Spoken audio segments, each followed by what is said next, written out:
Eto bro, usapang pera naman tayo. Magkano kinikita mo social media? Malaki. Mayroong mga nagsasabi na yumabang ka na daw, hindi na daw ikaw yung dati nalang nakilala. Saan mo nakikita si JTV Katagumpay 5 years from now? Lahat naman ng ginagawa natin dito, wala naman talagang dulo eh. Ang dapat mo lang talagang gawin, magtiwala ka sa sarili mo at kayanin mo lahat. Nakita ko lang din na yung vlogging, hindi talaga siya pang for life eh. Alright, so yan, sit down vlog naman tayo kasi gusto ko lang magtanong ng konting tips, no? Para sa mga netizens natin dyan na gustong may matutunan, no? Kasi aside sa sapatos, yung sapatos kasi feeling ko yun yung magpapa-unite sa atin as one. Kasi lahat nagsusuot ng sapatos. Pero to think, gusto ko mag-add sana ng value sa kanila, somehow. Sa mga, ano talaga, sa direction ng buhay or career na ginagawa nila. And isa si Jay talaga sa mga content creator na nasubaybayan ko na isa sa mga naging successful talaga sa field ng content creation. And ngayon, ayan, business owner na nga. Nakakatuwa kasi hindi siya nag-stop sa pagiging content creator lang. Patuloy yung innovation niya into another field. And by the way, bro, ito yung isa sa mga para ina-admire ko sa'yo. Sobrang bilis mo mag-adapt. Let's say, nag-evolve kasi yung ano yung trend. Sobrang bilis mo mag-adapt. Saan mo nakuha yung ganong mentality or ganong na... Siguro sinusundan ko lang din yung mga creator na bumubulusok din. Let's say, syempre, hindi na ako magbibigay ng pangalan. Yung mga idol natin. Ito kasi yung gusto kong linawin din talaga, lalo na sa mga followers mo. Hindi talaga palaging masaya din yung vlogging. I mean, yung kita natin. So, hindi naman tayo hahantong sa ganito, tsaka yung mga ibang creator na nagnegosyo, nagaganyan. Kasi nga, babataas yung insights natin. Siguro, this time, nakita ko lang din na yung vlogging, hindi talaga siya pang for life eh.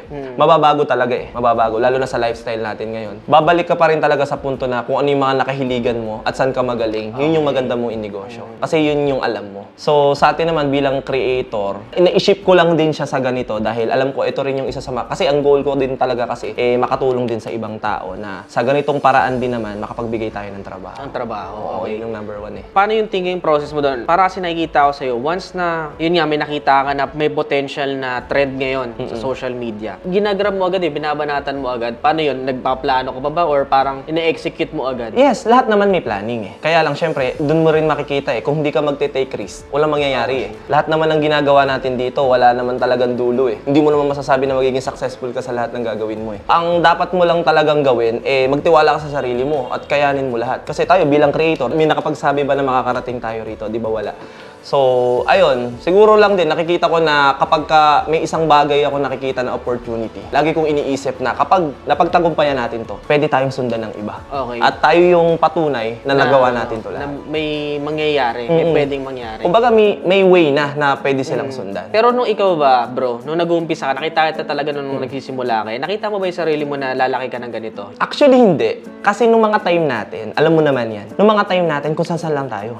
Kumbaga, ginagawa lang natin yung gusto natin. Yun lagi ko sinasabi na, minsan kapag creator ka, gawin mo lang ng gawin yung gusto mong gawin. Kasi kung saan ka masaya, gawin mo lang. Kasi eventually, hindi mo makikita na, ay, ito na pala yung mga nangyayari sa akin. Kasi lagi kong sinasabi, sa pundasyon ng pagiging isang creator, kailangan mabuild muna yung sarili mo. Kasi yung mga iba, nakatingin agad sila sa pera, kung ano yung kikitain mo sa gato, sa ganyan. So, minapanood akong isang vlog na, ito pala yung tamang explanation sa gusto kong sabihin, na kailangan yung department mo. Ayusin mo lahat. Oo, yun yung tamang explanation. Ayusin mo muna yung sarili mo para makapag-provide ka ng lahat ng gusto mo. Kasi eventually nga naman, darating na lahat sa'yo. Yung pera, susunod yan. Susunod yan. Totoo yun. Pero nung nag-uumpisa ka sa vlog, hindi mo naisip na pepera ka dito? Actually, ito yung gusto kong i-explain. Nag-vlog ako kasi mahirap ang buhay eh. So, si vlogging yung isa kong nakita na makakatulong sa parents ko na nung nalaman ko na merong kita sa vlog, sinubukan ko. Pero hindi ko nakikita na yun yung talagang magiging source ng lahat ng gagawin natin. Kasi nga, zero knowledge tayo sa creating content. Alam mo yan.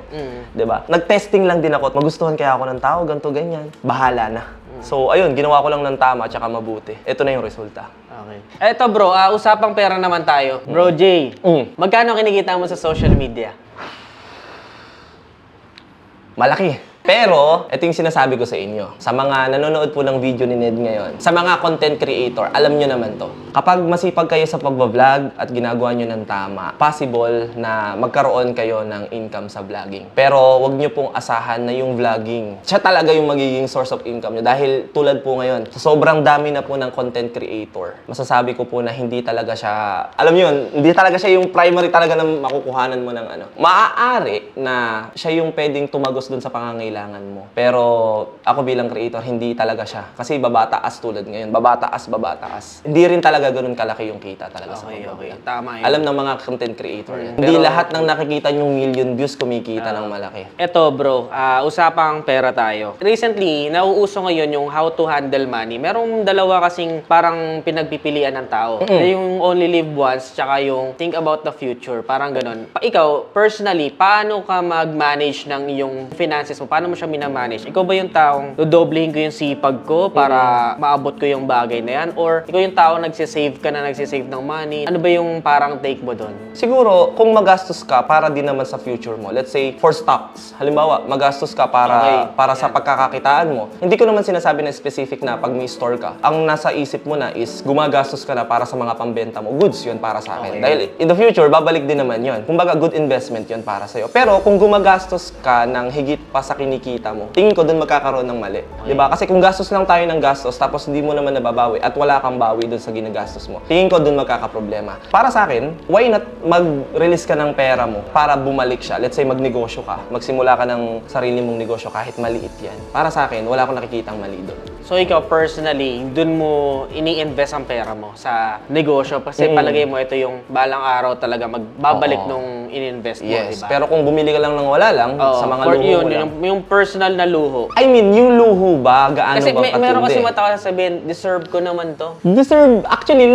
may mga bagay talaga tayong deserve. Kaya lang, ano ba yung value ng deserve mo? Baka kasi yung deserve mo na bagay, makaka-apekto na siya sa pang-araw-araw mong pamumuhay. Mali na yun. Let's say, halimbawa ako, ang kumikita lang ako ng sakto lang. Tapos, ang binili ko, halimbawa, gusto ko agad ng kotse na hulugan. Halimbawa, ganun. Or brand new, halimbawa. Tapos, maapektuhan yung pang-araw-araw ko na hindi ko siya kayang i-maintain. Let's say sa atin, sa motorcycle, di ba? May mga bagay tayo na hindi tayo kumuha ng mataas na motor dahil hindi natin kaya yung maintenance ng motor. Ganon. Kumbaga, kailangan mo pa rin isipin yung future bago mo kunin ang isang bagay. So kailangan yung mga ginagastos mo, kaya mong panindigan na masustain siya at the same time, hindi yung ipapangutang mo pa or mawawalan ka o uubusan ka. Kasi magkaiba yung kukuha ka lang ng bagay para lang, alam mo yun, ma-impress yung iba. So, sa akin, mas okay sa akin yung makakuha ka ng bagay na alam mo yun na makakatulong sa'yo in the future. Oh, ganda. At the same time, hindi ka maapektuhan masyado. Tama. Yun ang pinaka-wise na pag-spend ng money. Eto bro, ang tanong ko sa'yo.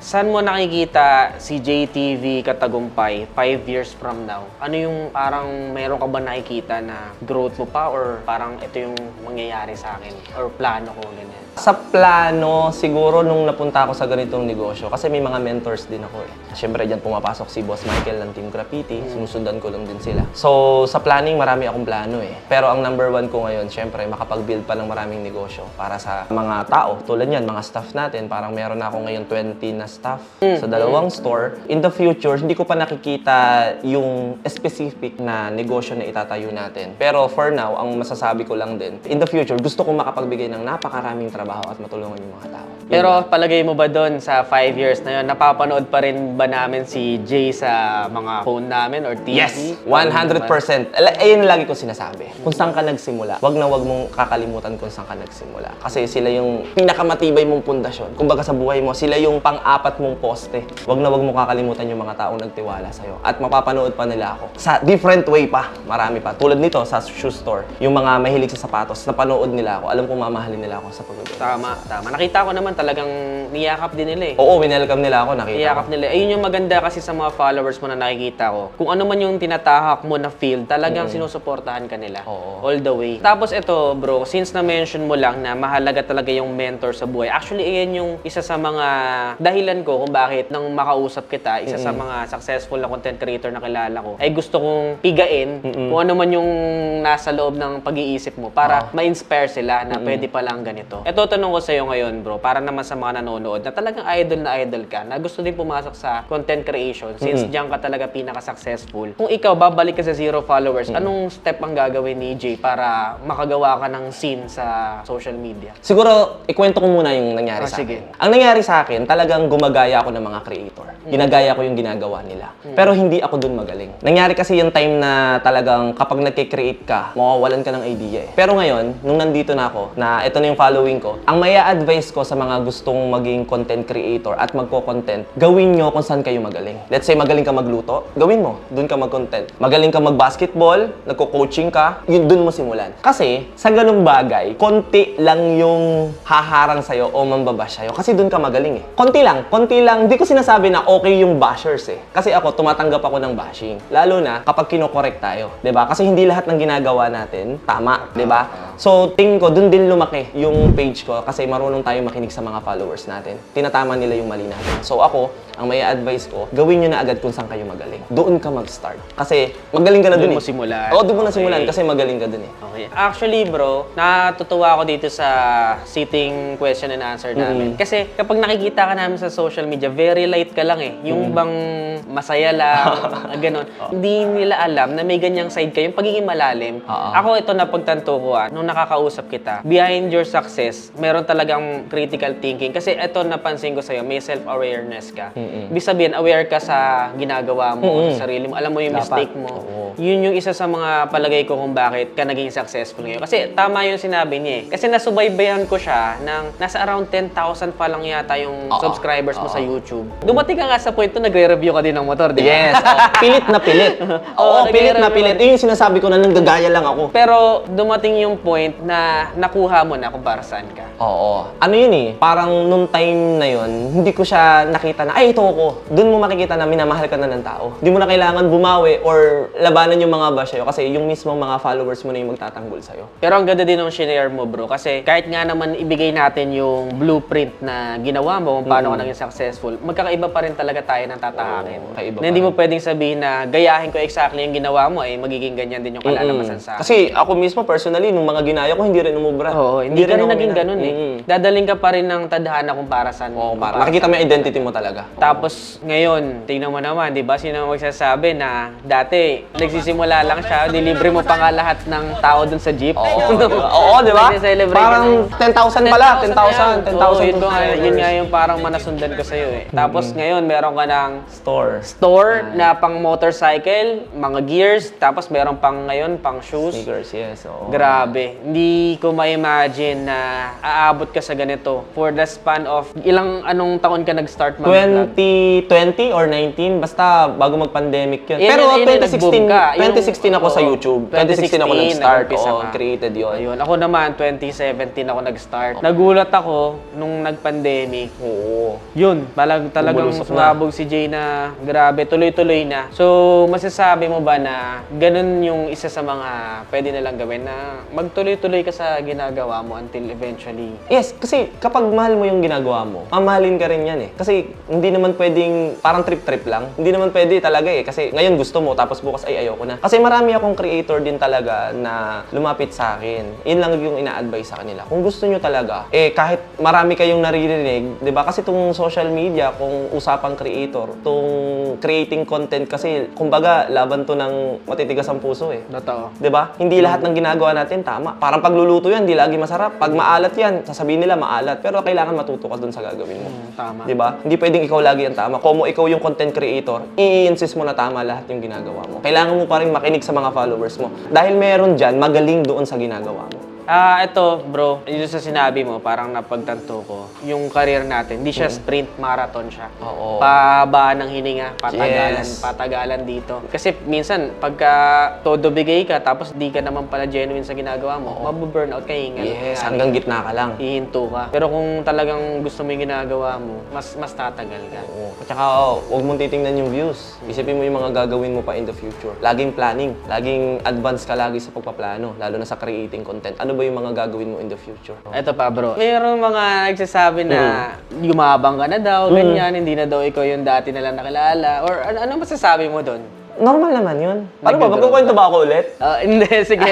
Sabihin mo yung side mo. Kasi yung side ko, nung mga panahon naman din talaga nung nag-i-start ako, marami din ako nakikita na halimbawa nakakita ako naka-Mustang. Oh, yabang nito ah. Pero hindi natin nakita yung struggle kung paano niya nakuha yung lahat ng bagay na yun. So nagiging judgmental tayo agad, 'di ba? Pero sa akin naman, yung mga nagsasabi ng ganun, wala, part yan ng life. Kumbaga sa atin nga lahat ng napapanood din natin ngayon, lahat naman ng nakikita natin sa social media na successful, halos lahat merong bumabato, 'di ba? Nasa sa'yo na lang kung paano mo iti-take yun. Galing. Ibabato mo ba pabalik? Tama. Oo, di ba? So, yun pa rin. Personality mo pa rin yung magre-reflect sa tao. Tsaka nag-grow tayo eh. Mga minsan kasi na pupuntahan tayo na, let's say, about circle, na minsan na outgrow na natin, na kailangan natin mag-progress sa buhay. Umusad. Oo. Umusad, di ba? Kailangan natin. So, minsan, nami-misinterpret lang nila yon na akala nila nag-iba ka na. Pero, nag-iba ka for good, actually, for your own sake. Kung hindi ka magbabago, yun ka na lang. Yes. Hindi ka naman nagbago, hindi naman nagbago yung ugali mo. Nagbago lang yung mindset mo, yung pananaw mo. Importante pa rin dito, kahit anong sabihin sa'yo ng tao, yung reflection mo kapag nakikita ka nila. Diba? Nakita ka na ba nila? Nakasalamuha ka na ba nila? Diba? Kasi ako ganun eh, hanggat hindi ko nakakasalamuha ang tao, hindi ko i-judge yan. Wow, grabe. Bro, thank you. Salamat, brother. Grabe yung naibigay mo na input. Nagkaroon kami ng konting idea kung paano ka mag-isip. Paano sila pwedeng maging inspired na maging ganyan, kagaya sa'yo, na sa social media. And ngayon, papunta na sa palaki ka na rin ng palaki sa business side. So, thank you kasi hindi mo pinagdamot yung mga knowledge and Oo naman, sa akin naman, lahat ng sinabi ko, karanasan ko lang din yan. Kasi syempre, hindi rin naman natin alam lahat. At ngayon, hanggang ngayon, nag-aaral ako at nakikinig ako ng mga lahat ng mentor ngayon sa social media. Marami ngayon nagtuturo. So, pipiliin nyo lang din talaga na yung mabuti yung hangarin sa inyo. And abangan ninyo, sigurado hindi pa to yung last episode namin. First episode lang to. Sigurado may masusundan Sunod pa na to. ba? Kasi Oo. malapit lang naman to eh. Kapag si Jay na yung nagbukas ng podcast niya, sigurado kailangan nito palagi may episode siya eh. So, At si Ned, asahan nyo, i-invite natin yan. Magugulat si Ned. Kakaiba yung podcast namin na gagawin. Diba? Diyan ako kinakabahan. So, ayun bro, ang dami na rin pala naghahantay sa labas. Thank you so much, binigyan mo ako ng konting oras, Salamat dito din, planned. And syempre, tuloy na natin, bibili ako sa bato. Thank you so much sa lahat ng followers ni Ned. Mabuhay ka. Saan makikita to bro? Last na. Okay, so sa lahat ng mga gustong bumisita dito sa Recent Street Sneakers at mga mahihilig sa sapatos, dito lang po yan sa Cabuyao, Laguna. I-wish nyo lang po Recent Street Sneakers. Katabi lang siya ng Katagumpay Moto Gears. Yeah! Salamat, brother. Okay, salamat, God bless you. salamat. Okay, thank you, thank you.